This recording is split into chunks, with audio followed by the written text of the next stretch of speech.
राधे राधे, जय श्री कृष्णा। आप सभी को ज्येष्ठ मास की ढेरों बधाइयाँ। आज मैं आपके लिए ज्येष्ठ मास के बड़े रविवार की व्रत कथाएं लेकर आई हूँ। आज मैं आपको एक ही वीडियो में 4 कहानियाँ सुनाऊंगी। अगर आप ज्येष्ठ मास के बड़े रविवार का व्रत करते हैं तो आपको व्रत और सूर्य नारायण भगवान के पूजन के साथ व्रत कथाएं भी सुननी चाहिए। इससे व्रत के साथ कथा सुनने का भी संपूर्ण फल मिलता है। आपको एक ही वीडियो में 4 कहानियाँ सुनने को मिलेगी। अगर आप रविवार का व्रत करते हैं तो साथ में आपको कहानी भी सुननी चाहिए। इससे व्रत का और कहानी सुनने का दोनों का फल मिलता है। आइए अब हम रविवार की एक पौराणिक कहानी सुनते हैं। एक बार बहुत छोटा सा गांव था। उस गांव में एक बुढ़िया माई अपने बेटा, बहू और बेटी के साथ रहती थी। बुढ़िया की बेटी और उसकी बहू रोज खेतों में मजदूरी करने के लिए जाती थी। तब एक रोज की बात है, दोनों ननद भाभी मजदूरी करने खेत पर गई। वैशाख का महीना चल रहा था। बहुत तेज गर्मी थी। सूरज तप रहा था। खेतों में काम करते करते ही भाभी ने सूरज भगवान से हाथ जोड़कर विनती करी कि हे सूरज भगवान, अगर आपकी तपिश कम हो जाए और आप बादली कर दो तो गर्मी कम हो जाएगी, तो मैं अपनी ननद का ब्याह आपके साथ करा दूंगी। उस दिन वैशाखी रविवार का दिन था। भाभी बार बार सूरज भगवान से विनती कर रही थी। तब सूरज भगवान ने सोचा कि बादली कर देता हूँ और देखता हूँ कि यह अपनी ननद का ब्याह मेरे साथ कैसे कराती है। इस तरह पूरे वैशाख मास में खेतों पर मजदूरी करते समय भाभी सूरज भगवान से यही विनती करती और सूरज भगवान उसकी मुराद को पूरी करने लगे। जब गेहूं की फसल पूरी कट गई और जब ननद भाभी शाम को घर जाने लगी तो भाभी तो अपना वचन भूल गई, लेकिन सूरज भगवान नहीं भूले। सूरज भगवान भाभी और ननद को खेतों की पगडंडी पर मिले और भाभी से बोले कि हे भाभी, तुम अपना वादा पूरा करो। तुमने कहा था कि बादली कर दो तो मेरी ननद आपसे ब्याह दूंगी। भाभी सोचने लगी कि मैंने तो ऐसे ही कह दिया था। तब भाभी को अपनी ननद का ब्याह सूरज भगवान से कराना पड़ा। उस दिन वैशाखी पूर्णिमा का दिन था। भाभी अकेले ही घर जाने लगी तो वह मनी मन सोचने लगी कि सास और पति ननद बाई की पूछेंगे तो मैं उन्हें क्या जवाब दूंगी। ऐसे सोचते सोचते वह घर पहुंच गई। घर पहुंचते ही उसकी सास ने अपनी बहू से कहा कि बहू, तू अकेली कैसे आई? मेरी बेटी कहाँ है? तो भाभी कुछ देर तक तो बोली नहीं, सोचती रही कि क्या बोलूं। तब सास और पति ने डांटते हुए पूछा तो उसने पूरी सच्चाई बता दी कि मैंने आपकी बेटी का विवाह सूरज भगवान से करा दिया। तब सास अपनी बहू से बोली कि अब मेरी बेटी मुझसे मिलने यहाँ कब आएगी? तो बहू ने कहा कि सासू माँ ननद बाईसा रविवार को ही आएगी। इस तरह 7 दिन निकल गए। 7 दिन बाद जब रविवार का दिन आया तो सूर्य उदय के समय भगवान सूरज अपने 7 घोड़ों के रथ पर बैठकर राणादे को छोड़ने आए और छोड़कर चले गए। जब राणादे की गांव की सहेलियों को पता चला कि राणादे विवाह के बाद पहली बार मायके में आई है तो उसकी सहेलियां राणादे के पास उनसे मिलने के लिए आई और बोली कि आओ राणादे, हमारे साथ पचेटा खेलो। तो राणादे ने इनकार कर दिया। तो उसकी सहेलियां राणादे का मजाक उड़ाते हुए बोली कि हाँ भाई, अब तू हमारे साथ पत्थर के पचेटे से क्यों खेलेगी? तू तो सोने के पचेटे से खेलेगी। तेरा विवाह तो भगवान के साथ हुआ है। और ऐसा कहकर राणादे के ऊपर उनकी सहेलियां जोर जोर से हंसने लगी और उन्हें ताने देकर चली गई।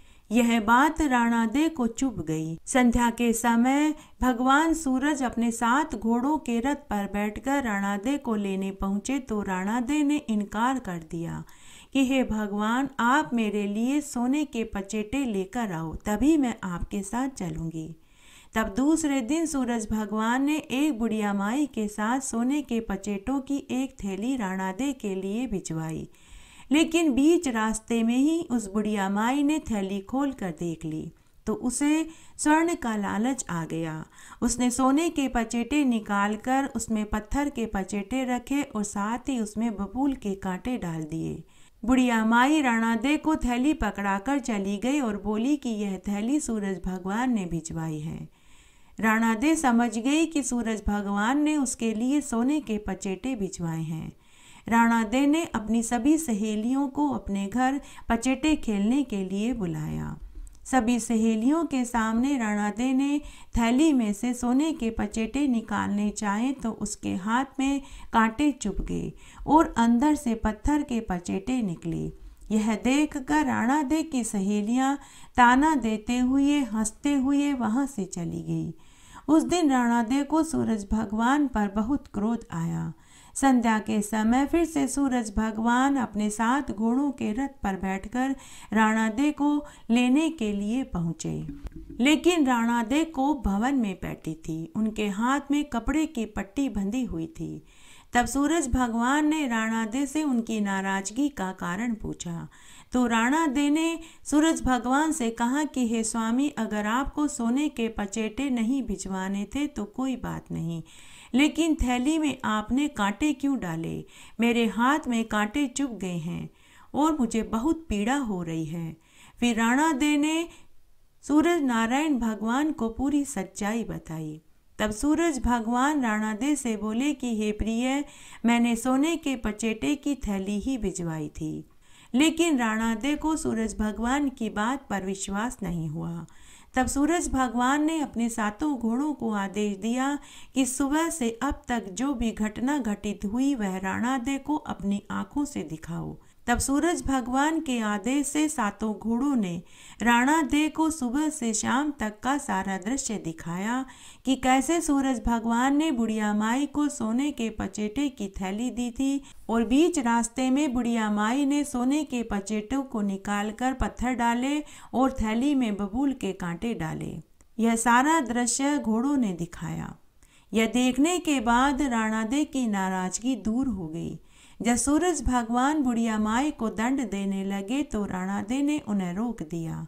हे सूर्य नारायण भगवान, जैसे आपने बुढ़िया माई की सुनी वैसी सबकी सुनना, कहानी कहने वाले की, सुनने वाले की और हुक्कारा भरने वाले की। भगवान सूर्य देव अपना पूरा प्रकाश पूरी सृष्टि पर एक सा डालते हैं, चाहे वह इंसान गरीब हो, अमीर हो, बड़ा हो, छोटा हो, पेड़ पौधे हो, जमीन हो, समुद्र हो, नदियां हो, पर्वत हो, सभी जगह वे एक सा प्रकाश डालते हैं। तब एक दिन सूर्य देव की मां ने अपने पुत्र से कहा कि पुत्र, तुम हमें इतना दो कि मैं और तुम्हारी पत्नी राणा दे का पेट भर जाए, हम दोनों तो भूखे ही रह जाते हैं। तब भगवान सूर्य देव ने कहा कि मां, मैं एक हीरा आप दोनों को देता हूँ और एक हीरा पूरी सृष्टि को देता हूँ। चींटी से लेकर हाथी तक, छोटे से लेकर बड़े तक सभी का पेट भर जाता है, कोई भूखा नहीं रहता। आप दोनों को एक हीरा देता हूँ, फिर भी आप दोनों भूखे रह जाते हो। माँ, आप उस हीरे का क्या करते हो? तब सूर्यदेव की माँ ने सूर्यदेव से कहा कि बेटा, तुम रोज हमें एक हीरा देते हो, हम दोनों सासू बहू आधा आधा करके खा जाते हैं। तब सूर्य भगवान मुस्कुराते हुए बोले कि माँ, हीरे की परख तो जोरी ही जानता है। आप ऐसा करना, कल उस हीरे को लेकर किसी जोरी के पास जाना। तब दूसरे दिन रोज की तरह सूर्यदेव भगवान ने अपनी माँ को एक हीरा दिया। तब सूर्यदेव भगवान की माँ उस हीरे को लेकर एक जोरी के पास गई तो वह जोरी बोला कि माँ जी, इसकी कीमत तो बहुत ज़्यादा है, मैं पूरा बिक जाऊं तो भी मैं इसकी कीमत नहीं चुका पाऊंगा, आप किसी बड़े जोरी के पास जाइए। तब सूर्य भगवान की माँ एक बड़ी जोरी के पास गई। तब उस जोरी ने खूब सारा धन दिया, जिससे उनका घर अन्न धन, चावल, दाल, घी, गुड़, आटा, सूजी, बादाम, काजू, मसालों से भर गया। घर में सामान रखने की जगह ही नहीं बची। तब सूर्य भगवान की माँ अपनी बहू से बोली कि बहू, एक दिन के हीरे से हमारा सारा घर ही भर गया। सूर्य कल हमें फिर एक हीरा देंगे, हम इतने सामान का क्या करेंगे। तब उनकी बहू राणा दे अपनी सास से बोली कि माँ जी, कल के हीरे से हम और सामान लाएंगे, फिर हम पूरी षष्ठी और देवी देवताओं को भोग कराएंगे। तब दूसरे दिन पूरी षष्ठी को व सभी देवी देवताओं को सूर्य भगवान की माँ ने भोग का निमंत्रण दिया, लेकिन सूर्य भगवान को उनकी माँ ने निमंत्रण नहीं भेजा। सूर्य भगवान की माँ ने तरह तरह के व्यंजन बनवाए, इमरती, जलेबी, बालूशाही, रसगुल्ले, रसमलाई, पूड़ी, सब्जी, तरपोले, न जाने और क्या क्या। तब सभी देवी देवताओं ने सूर्य भगवान से कहा कि चलो भोग में जीमने चलते हैं, तुम्हारी माँ ने हमें निमंत्रण भेजा है। तब सूर्य भगवान ने कहा कि मेरी माँ ने मुझे निमंत्रण नहीं दिया, बिना बुलाए कैसे जाऊं। तब देवी देवताओं ने कहा कि वो आपका घर है, उसमें निमंत्रण की क्या जरूरत है, लेकिन सूर्य भगवान नहीं माने। शाम तक पूरी षष्ठी जीम करके चली गई। तब रात्रि के 11 बजे बाद जब सभी खाना खाकर जा चुके तो उनकी माँ ने खाने के कोठार में ताला लगा दिया कि तभी सूर्य भगवान उधर सोचने लगे कि घर कैसे जाऊं। माँ ने तो मुझे भोजन का निमंत्रण नहीं भेजा, परंतु भूख भी बहुत तेज लग रही है। तब सूर्य भगवान एक साधु का वेश बनाकर अपने घर पहुंचे और आवाज लगाते हुए बोले, अलख निरंजन, अरे माई बहुत भूख लगी है, खाने को मिलेगा। तब सूर्य भगवान की माँ बोली कि अरे बाबा, इतनी देर तक आप कहाँ थे? पूरी षष्ठी खाना खाकर जा चुकी है और आप अब आए हो। अब मैंने कोठार में ताला लगा दिया, आप कहीं और भोजन करने जाइए। इतने में ही आवाज सुनकर राणा दे वहां आई और पूछने लगी कि माँ जी कौन आया है। तो सास बोली कि देख बहू, यह साधु आया है। जब सब खाना खाकर चले गए तब यह आया है। अब इससे कह दे यह कहीं और जाकर भोजन करे। तो राणा दे अपनी सास से बोली कि माँ जी कोई बात नहीं, हमारे दर से अगर कोई साधु भूखा चला गया तो हमारा भोग कराना ही व्यर्थ हो जाएगा। माँ जी आप कोठार की चाबी मुझे दे दीजिए, मैं भोजन परोस दूंगी। तब सास ने ताला खोला, बहू ने आसन बिछाया। तब साधु फिर से बोला कि मैं इस आसन पर बैठकर भोजन नहीं करूंगा, मैं तो उस आसन पर बैठूंगा जिस आसन पर इस बुढ़िया का बेटा बैठकर के भोजन खाता है। यह सुनकर सूर्य भगवान की माँ को फिर क्रोध आ गया। वे बोली कि अरे साधु, भोजन खाना है तो खा, नहीं तो चला जा यहाँ से। लेकिन राणा दे फिर से बोली कि कोई बात नहीं माँ जी, इसे उसी आसन पर बैठ जाने दीजिए, मैं बाद में आसन को धो दूंगी। उसके बाद खाने की थाली, गिलास, कटोरी लगाई तो साधु फिर से बोला कि मैं उन्हीं बर्तनों में भोजन खाऊंगा जिन बर्तनों में इस बुढ़िया का बेटा भोजन खाता है। अब की बार सूर्य भगवान की माँ का क्रोध 7वें आसमान पर पहुंच गया और वह बोली कि अरे साधु, चुपचाप भोजन खाता है तो खा, नहीं तो रास्ता नाप, इतने 3-5 मत कर। लेकिन फिर से राणा दे बोली कि कोई बात नहीं माँ जी, क्या फर्क पड़ता है, अगर यह साधु उन बर्तनों में भोजन खाना चाहता है तो खा लेने दीजिए, बाद में मैं बर्तनों को भी मांज कर रख दूंगी। उसके बाद साधु रूप में सूर्य भगवान ने जमकर भोजन खाया। भोजन खाने के बाद साधु रूप में सूर्य भगवान बुढ़िया माई से बोले कि अरे बुढ़िया माई, रात्रि बहुत ज्यादा हो गई है, मैं यहीं विश्राम करूंगा, मेरे सोने का इंतजाम करो। सूर्य भगवान की माँ तिलमिलाने लगी। बहू से कहकर बाहर बरामदे में पलंग और बिस्तर लगाने को कहा, परंतु साधु रूप में सूर्य भगवान बोले कि बुढ़िया माई, मैं यहाँ नहीं सोऊंगा, मैं वहीं सोऊंगा जहां तेरा बेटा सोता है। तब राणा दे ने उन्हें अपने पति की सेज पर सुला दिया। उसके बाद सूर्य भगवान की माँ, जो दिन भर की थकी हुई थी, उसे भी नींद आने लगी। वो भी सोने चली गई। उधर राणा दे अपने पति को पहचान गई और वो बोली कि आपको इस तरह वेश बदलकर आने की क्या जरूरत थी। तब सूर्य भगवान बोले कि माँ ने सभी देवी देवताओं को भोजन का निमंत्रण भेजा, लेकिन मुझे नहीं दिया। माँ ने मेरे साथ छल किया तो मैंने भी छल रूप धरा। उसके बाद सूर्यदेव भगवान और राणा देव चौपड़पासा खेलने लगे और रात्रि में सो गए। उस रात्रि में राणा देव को गर्भ ठहर गया। सूर्यदेव सुबह जल्दी उठकर जाने लगे तो हड़बड़ी में उनकी अंगूठी और एक मोचड़ी वहीं रह गई। 9वें महीने में राणा देव को एक सुंदर पुत्र पैदा हुआ। तब उसकी सास अपनी बहू को ताने देने लगी कि यह किसका बेटा है, मेरे बेटे को तो घर आए कई महीने हो गए। तब राणा देव ने अंगूठी और मोचड़ी दिखाई और भोग वाले दिन साधु रूप में आए पुरुष के बारे में बताने लगी कि अर्धरात्रि में हमारे घर भोग के समय साधु रूप में जो पुरुष आया था वह कोई और नहीं, आपके ही पुत्र थे। उसी रात्रि को हम साथ सोए, जिससे मुझे गर्भ ठहर गया। सुनने के बाद सूर्यदेव भगवान की माँ को खुशी हुई। एक बार एक गांव में एक विधवा बुढ़िया माई अपनी बेटी के साथ रहती थी। बुढ़िया माई हर रविवार का व्रत करती थी। बुढ़िया माई रोज लोगों से भीख में आटा मांग कर के लाती थी और उस आटे की रोटी बनाकर सूर्य भगवान को चढ़ाती, उसके बाद ही भोजन खाती थी। बुढ़िया माई ने यह नियम ले रखा था। तब एक दिन बुढ़िया माई भीख मांग कर के लाई। पूरे दिन भीख मांगने पर उसे एक कटोरी ही आटा मिला। उससे बुढ़िया माई ने एक मोटी रोटी बनाई और वह खुद पनघट पर पानी लेने चली गई। जाने से पहले बुढ़िया माई ने अपनी बेटी से कहा कि बेटी, मैं कुएं पर से पीने का पानी लेकर आती हूँ, तू रोटी का ध्यान रखना, कोई बिल्ली चूहा मुंह न लगा दे। बुढ़िया के जाने के बाद सूर्य भगवान एक साधु का वेश बनाकर उनके यहाँ भिक्षा मांगने आए।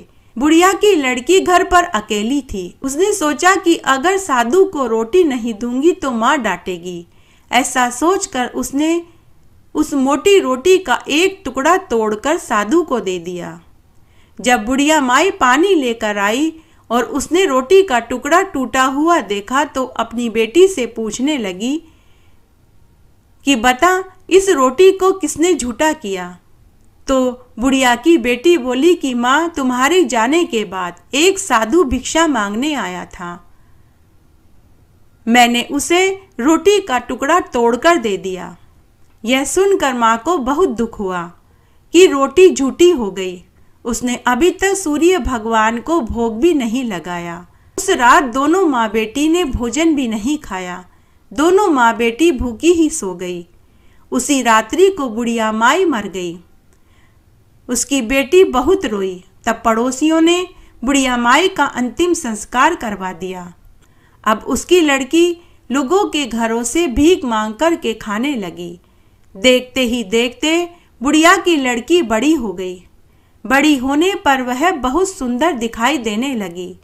तब एक दिन राजा का लड़का उसकी झोपड़ी के बाहर से गुजरा तो उस लड़की की सुंदरता पर वह मोहित हो गया। महल में आकर उसने अन्न जल त्याग दिया और उदास होकर बैठ गया। राजा रानी ने अपने पुत्र से उदासी का कारण पूछा। तब पुत्र ने कहा कि मैं उसी लड़की से विवाह करूंगा जो वह झोपड़ी में रहती है। राजा रानी ने अपने बेटे को बहुत समझाया, लेकिन राजकुमार नहीं माना। थक हार कर राजा रानी ने अपने राजकुमार पुत्र का विवाह भिखारिन की उसी लड़की से करवा दिया। बुढ़िया की लड़की जब महल में आई तो उसने अच्छा अच्छा भोजन देखा। ऐसा भोजन उसने आज से पहले कभी नहीं देखा था। कुछ ही महीनों में बुढ़िया की बेटी गर्भवती हो गई। राजा के और भी पत्नियां थी, लेकिन किसी से भी राजा को औलाद सुख की प्राप्ति नहीं हुई। राजा अपनी पत्नी से रोज पूछता कि तुम्हें क्या खाने की इच्छा है। तो वह लड़की मन ही मन सोचती कि मैंने तो कभी इतने अच्छे अच्छे पकवान खाए तक नहीं। हमेशा पहले माँ जिंदा थी तो वो भीख मांग कर लाती थी। माँ के मरने के बाद मैं भी लोगों के घरों में से ही भीख मांग कर के लाती थी। तो कभी मुझे लोगों के घरों से सूखी रोटी मिलती तो कभी घुघरी मिलती थी। मैं क्या जानूं इन पकवानों के क्या नाम हैं। मैं राजा से क्या कहूं कि मुझे क्या खाने की इच्छा है। तो रानी राजा से मना कर देती कि मुझे कुछ भी खाने की इच्छा नहीं है। फिर दूसरे दिन राजा ने फिर पूछा कि रानी तुम्हें क्या खाने का मन करता है। तो रानी ने फिर इनकार कर दिया। उसके बाद राजा शिकार खेलने चला गया। राजकुमारी उदास होकर अपने कमरे में बैठी थी कि तभी सूर्य भगवान वहां प्रकट हुए और बोले कि बहन तू उदास क्यों है। तो लड़की बोली कि एक दिन मेरी माँ ने रोटी का ध्यान रखने के लिए कहा था। तभी एक साधु आया। मैंने रोटी का टुकड़ा तोड़कर साधु को दे दिया। उसी रात मेरी माँ मर गई। अगर मैं रोटी का टुकड़ा तोड़कर साधु को न देती तो मेरी माँ नहीं मरती। मुझे बार बार यही दुख सताता है। तब सूर्य भगवान बोले कि बहन वो साधु कोई और नहीं मैं ही था। मैं तेरी माँ की परीक्षा लेने आया था। तू और तुम्हारी माँ अपनी परीक्षा में सफल हुए। तुम्हारी माँ की मृत्यु तुम्हारी वजह से नहीं हुई। उसकी मृत्यु का समय आ चुका था। बहन आज से मैं तेरा मुंह बोला भाई हूँ और तू मेरी मुंह बोली बहन है। तू मांग तुझे क्या चाहिए। तो लड़की बोली कि हे सूर्य देव भगवान मुझे घुघरी खाने का मन है। तभी उसके सामने एक कटोरी घुघरी आ गई। एक कटोरी घुघरी देकर सूर्य भगवान अंतर्ध्यान हो गए। राजकुमारी घुघरी खाने लगी कि तभी शिकार खेल कर राजा भी महल में आ गए। आते ही उन्होंने रानी से पूछा कि रानी तुम क्या खा रही हो।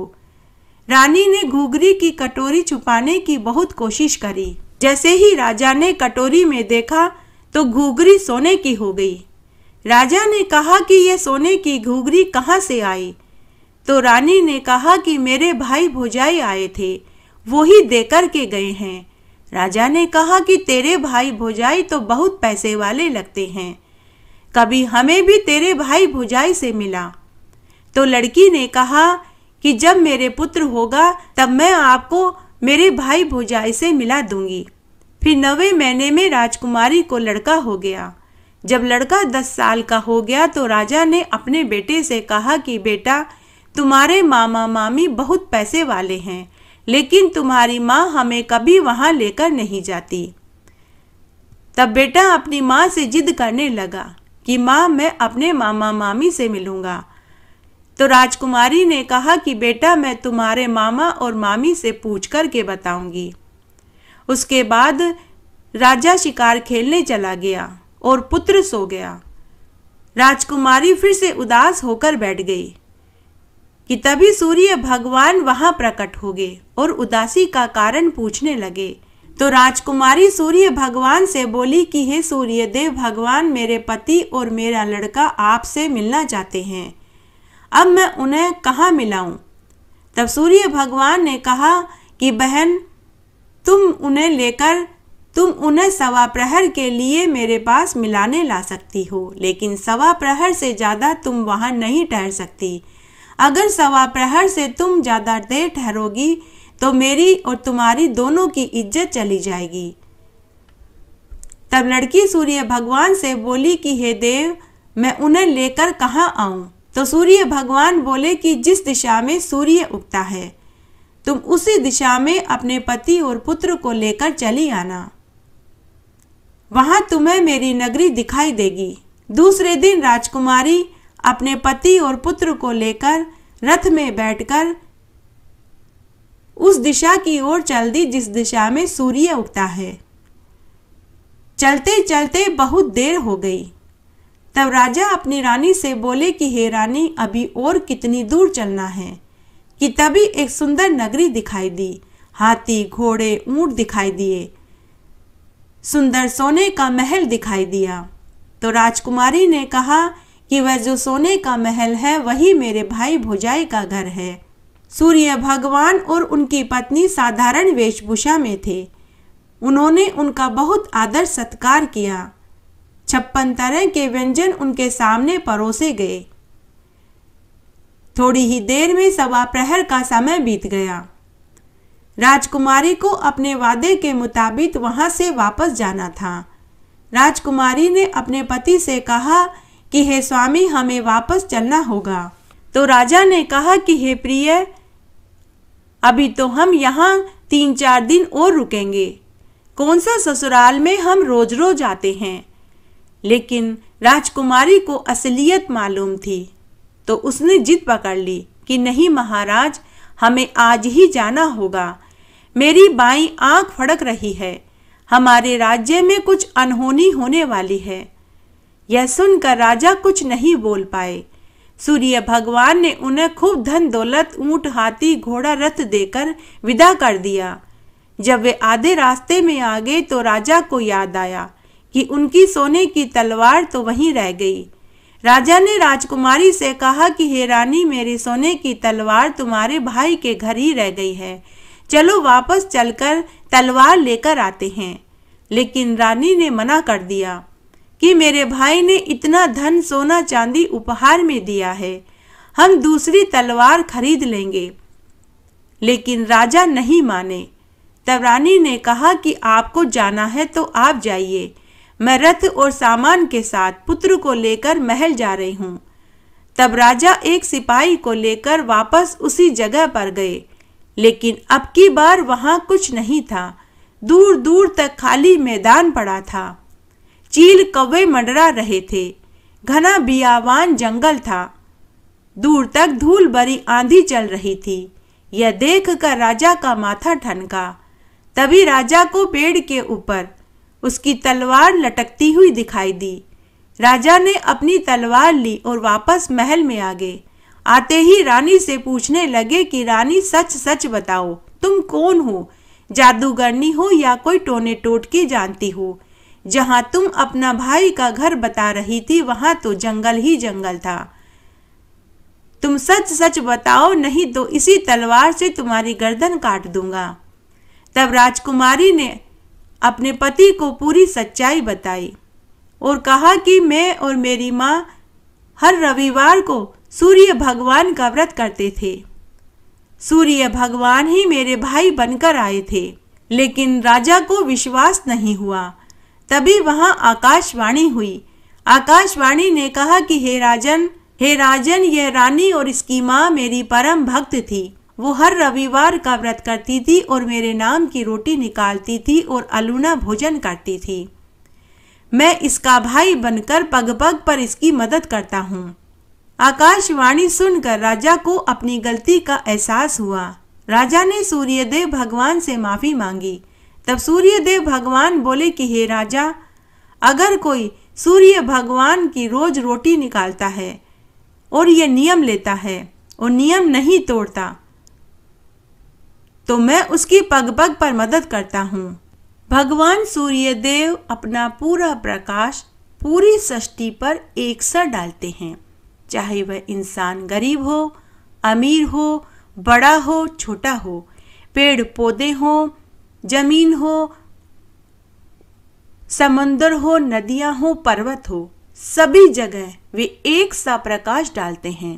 तब एक दिन सूर्य देव की माँ ने अपने पुत्र से कहा कि पुत्र, तुम हमें इतना दो कि मैं और तुम्हारी पत्नी राणादेव का पेट भर जाए। हम दोनों तो भूखे ही रह जाते हैं। तब भगवान सूर्य देव ने कहा कि माँ, मैं एक हीरा आप दोनों को देता हूँ और एक हीरा पूरी सृष्टि को देता हूँ। चींटी से लेकर हाथी तक, छोटे से लेकर बड़े तक सभी का पेट भर जाता है, कोई भूखा नहीं रहता। आप दोनों को एक हीरा देता हूँ, फिर भी आप दोनों भूखे रह जाते हो। माँ, आप उस हीरे का क्या करते हो? तब सूर्यदेव की माँ ने सूर्यदेव से कहा कि बेटा, तुम रोज हमें एक हीरा देते हो, हम दोनों सासू बहू आधा आधा करके खा जाते हैं। तब सूर्य भगवान मुस्कुराते हुए बोले कि माँ, हीरे की परख तो जोरी ही जानता है। आप ऐसा करना, कल उस हीरे को लेकर किसी जोरी के पास जाना। तब दूसरे दिन रोज की तरह सूर्यदेव भगवान ने अपनी माँ को एक हीरा दिया। तब सूर्यदेव भगवान की माँ उस हीरे को लेकर एक जोरी के पास गई। तो वह जोरी बोला कि माँ जी, इसकी कीमत तो बहुत ज़्यादा है, मैं पूरा बिक जाऊं तो भी मैं इसकी कीमत नहीं चुका पाऊंगा, आप किसी बड़े जोरी के पास जाइए। तब सूर्य भगवान की माँ एक बड़े जोरी के पास गई। तब उस जोरी ने खूब सारा धन दिया, जिससे उनका घर अन्न धन, चावल, दाल, घी, गुड़, आटा, सूजी, बादाम, काजू, मसालों से भर गया। घर में सामान रखने की जगह ही नहीं बची। तब सूर्य भगवान की माँ अपनी बहू से बोली कि बहू, एक दिन के हीरे से हमारा सारा घर ही भर गया। सूर्य कल हमें फिर एक हीरा देंगे, हम इतने सामान का क्या करेंगे। तब उनकी बहू राणा दे अपनी सास से बोली कि माँ जी, कल के हीरे से हम और सामान लाएंगे, फिर हम पूरी षष्ठी और देवी देवताओं को भोग कराएंगे। तब दूसरे दिन पूरी षष्ठी को वह सभी देवी देवताओं को सूर्य भगवान की माँ ने भोग का निमंत्रण दिया, लेकिन सूर्य भगवान को उनकी माँ ने निमंत्रण नहीं भेजा। सूर्य भगवान की माँ ने तरह तरह के व्यंजन बनवाए, इमरती, जलेबी, बालूशाही, रसगुल्ले, रसमलाई, पूड़ी, सब्जी, तरपोले, न जाने और क्या क्या। तब सभी देवी देवताओं ने सूर्य भगवान से कहा कि चलो भोग में जीमने चलते हैं, तुम्हारी माँ ने हमें निमंत्रण भेजा है। तब सूर्य भगवान ने कहा कि मेरी माँ ने मुझे निमंत्रण नहीं दिया, बिना बुलाए कैसे जाऊं। तब देवी देवताओं ने कहा कि वो आपका घर है, उसमें निमंत्रण की क्या जरूरत है, लेकिन सूर्य भगवान नहीं माने। शाम तक पूरी षष्ठी जीम करके चली गई। तब रात्रि के 11 बजे बाद जब सभी खाना खाकर जा चुके तो उनकी माँ ने खाने के कोठार में ताला लगा दिया कि तभी सूर्य भगवान उधर सोचने लगे कि घर कैसे जाऊं। माँ ने तो मुझे भोजन का निमंत्रण नहीं भेजा, परंतु भूख भी बहुत तेज लग रही है। तब सूर्य भगवान एक साधु का वेश बनाकर अपने घर पहुँचे और आवाज लगाते हुए बोले, अलख निरंजन, अरे माई बहुत भूख लगी है, खाने को मिलेगा। तब सूर्य भगवान की माँ बोली कि अरे बाबा, इतनी देर तक आप कहाँ थे, पूरी षष्ठी खाना खाकर जा चुकी है और आप अब आए हो। अब मैंने कोठार में ताला लगा दिया, आप कहीं और भोजन करने जाइए। इतने में ही आवाज सुनकर राणा दे वहां आई और पूछने लगी कि माँ जी कौन आया है। तो सास बोली कि देख बहू, यह साधु आया है, जब सब खाना खाकर चले गए तब यह आया है, अब इससे कह दे यह कहीं और जाकर भोजन करे। तो राणा दे अपनी सास से बोली कि माँ जी कोई बात नहीं, हमारे दर से अगर कोई साधु भूखा चला गया तो हमारा भोग कराना ही व्यर्थ हो जाएगा। माँ जी आप कोठार की चाबी मुझे दे दीजिए, मैं भोजन परोस दूंगी। तब सास ने ताला खोला, बहू ने आसन बिछाया। तब साधु फिर से बोला कि मैं इस आसन पर बैठकर भोजन नहीं करूंगा, मैं तो उस आसन पर बैठूंगा जिस आसन पर इस बुढ़िया का बेटा बैठकर के भोजन खाता है। यह सुनकर सूर्य भगवान की माँ को फिर क्रोध आ गया। वे बोली कि अरे साधु, भोजन खाना है तो खा, नहीं तो चला जा यहाँ से। लेकिन राणा दे फिर से बोली कि कोई बात नहीं माँ जी, इसे उसी आसन पर बैठ जाने दीजिए, मैं बाद में आसन को धो दूंगी। उसके बाद खाने की थाली, गिलास, कटोरी लगाई तो साधु फिर से बोला कि मैं उन्हीं बर्तनों में भोजन खाऊंगा जिन बर्तनों में इस बुढ़िया का बेटा भोजन खाता है। अब की बार सूर्य भगवान की माँ का क्रोध 7वें आसमान पर पहुंच गया और वह बोली कि अरे साधु, चुपचाप भोजन खाता है तो खा, नहीं तो रास्ता नाप, इतने 3-5 मत कर।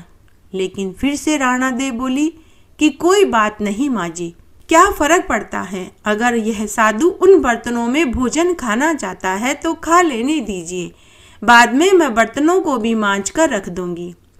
उसके बाद साधु रूप में सूर्य भगवान ने जमकर भोजन खाया। भोजन खाने के बाद साधु रूप में सूर्य भगवान बुढ़िया माई से बोले कि अरे बुढ़िया माई, रात्रि बहुत ज्यादा हो गई है, मैं यहीं विश्राम करूंगा, मेरे सोने का इंतजाम करो। सूर्य भगवान की माँ तिलमिलाने लगी। बहू से कहकर बाहर बरामदे में पलंग और बिस्तर लगाने को कहा, परंतु साधु रूप में सूर्य भगवान बोले कि बुढ़िया माई, मैं यहाँ नहीं सोऊंगा, मैं वहीं सोऊंगा जहाँ तेरा बेटा सोता है। तब राणा दे ने उन्हें अपने पति की सेज पर सुला दिया। उसके बाद सूर्य भगवान की माँ, जो दिन भर की थकी हुई थी, उसे भी नींद आने लगी, वो भी सोने चली गई। उधर राणा दे अपने पति को पहचान गई और वो बोली कि आपको इस तरह वेश बदलकर आने की क्या जरूरत थी? तब सूर्य भगवान बोले कि माँ ने मुझे भोजन का निमंत्रण नहीं दिया।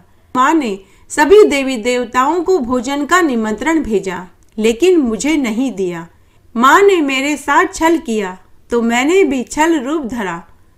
उसके बाद सूर्यदेव भगवान और राणादेव चौपड़पासा खेलने लगे और रात्रि में सो गए। उस रात्रि में राणादेव को गर्भ ठहर गया।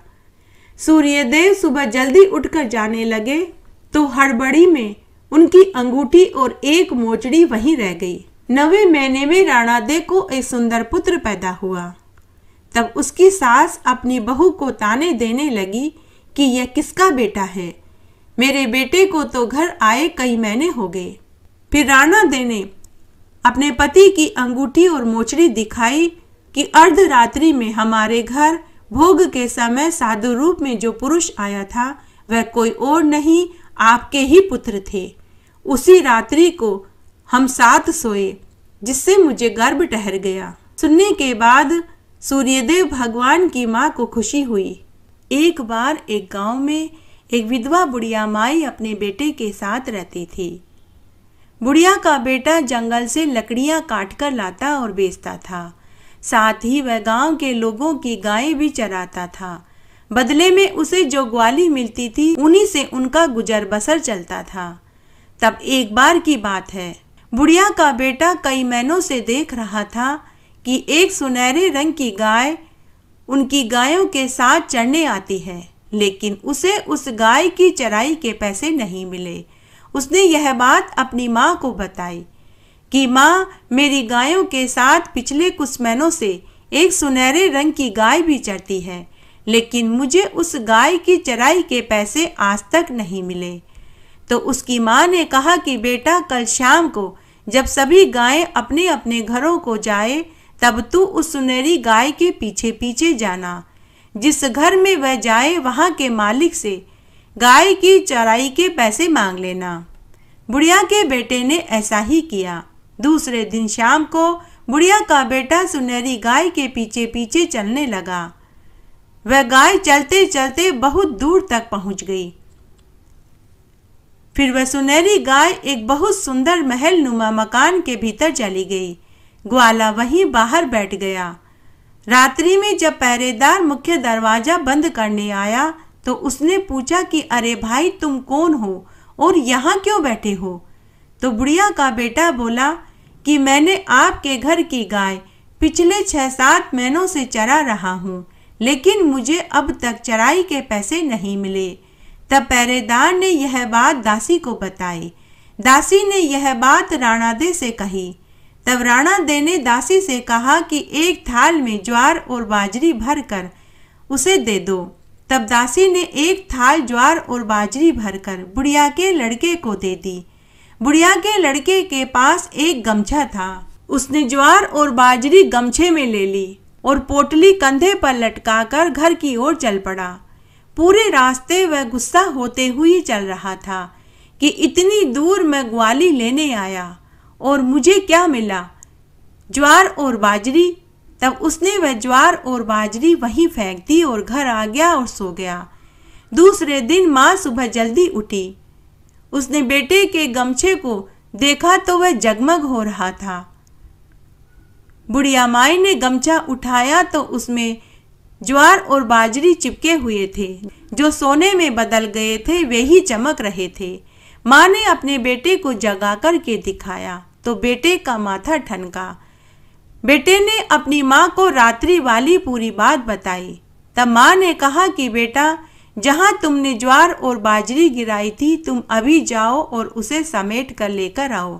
बेटा भागा भागा वहाँ पहुँचा, लेकिन वहाँ चिड़िया सारा दाना चुग कर जा चुकी थी।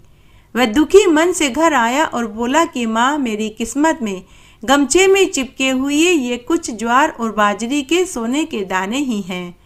तब माँ ने कहा कि बेटा, वह सुनहरी गाय तो सूर्य भगवान की थी। उसकी ग्वाली के रूप में राणा दे ने तुझे ज्वार और बाजरी दी थी, वो ही सोने में हो गए थे। इसलिए इस कथा से हमें यह शिक्षा मिलती है कि कभी भी जल्दबाजी में निर्णय नहीं लेना चाहिए। इस तरह आज हमने ज्येष्ठ मास के चारों रविवार की व्रत कथाएं एक साथ सुनी।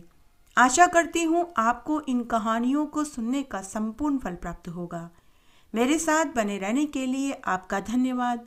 आगे आने वाली कथा कहानी के लिए भी आप इसी तरह मेरे साथ बने रहें। धन्यवाद।